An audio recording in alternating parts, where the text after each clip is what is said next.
រឿងទុនសាយចង់ស៊ីចេកកាលពីព្រេងនាយមានទុនសាយរត់ពីអណ្ដូងទៅឈប់នៅជិតភូមិដែលមានយាយចាស់ម្នាក់ទូលចេកទៅលក់ទុនសាយឃើញគិតថាឥឡូវអញអស់កម្លាំងម្ល៉េះតើធ្វើមិនដេចនឹងបានចេកនោះស៊ីមានតែពុតធ្វើស្លាប់គិតហើយក៏លូនទៅដេកនៅផ្លូវ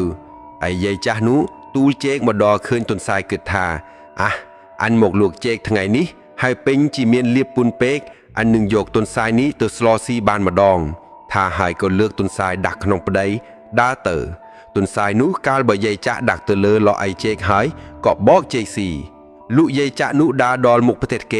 គេហៅទិញចេកកត់ក៏ដាក់កញ្ជឿចេកពីលើក្បាលមកទុនសាយក៏លោតបោចូលព្រៃបាត់មើលទៅចេកនៅសល់តែសម្បកយាយចាស់នោះថាម៉ាអាទុនសាយវានៅរស់តែតើអញស្មានថាវាងាប់ចេកក៏អស់ទុនសាយក៏បោចូលព្រៃទៅទុនសាយកាលបោចូលទៅក្នុងព្រៃក៏ចោះទៅក្នុងត្រពាំងប្រុងនឹងផឹកទឹកពេលនោះមានខ្យងក្នុងត្រពាំងនោះវាខាត់ថាទុនសាយឯងមិនដេចក៏មកផឹកទឹកអញទុនសាយឆ្លើយថាថ្វៃបើអញផឹកទឹកម៉ែឲ្យអាណាខ្យងថាទឹកផងអញ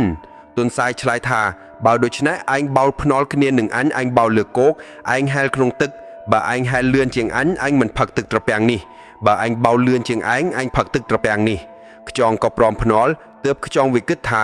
យើងបណ្ដាក់គ្នាឲ្យជុំវិញមកត្រពាំងនេះបើទុនសាយវាស្រែកហើយកុំឲ្យអ្នកក្រោយឆ្លើយឡាយឲ្យតែអ្នកណាដែលនៅខាងមុខនោះឆ្លើយឡាយគិតរួចស្រេចហើយក៏ស្រែកប្រាប់ទុនសាយថា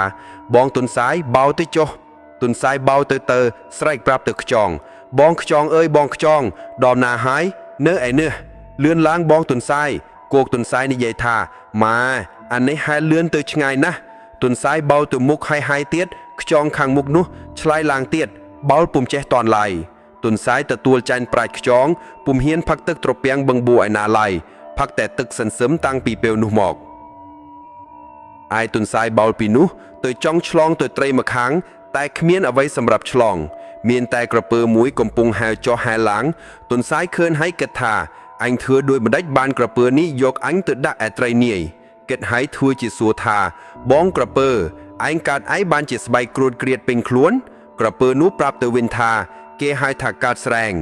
ឯទុនសាយថាបងចម្លងតែអញទៅដល់ត្រីនាយចុះអញធានាមើលឲ្យជា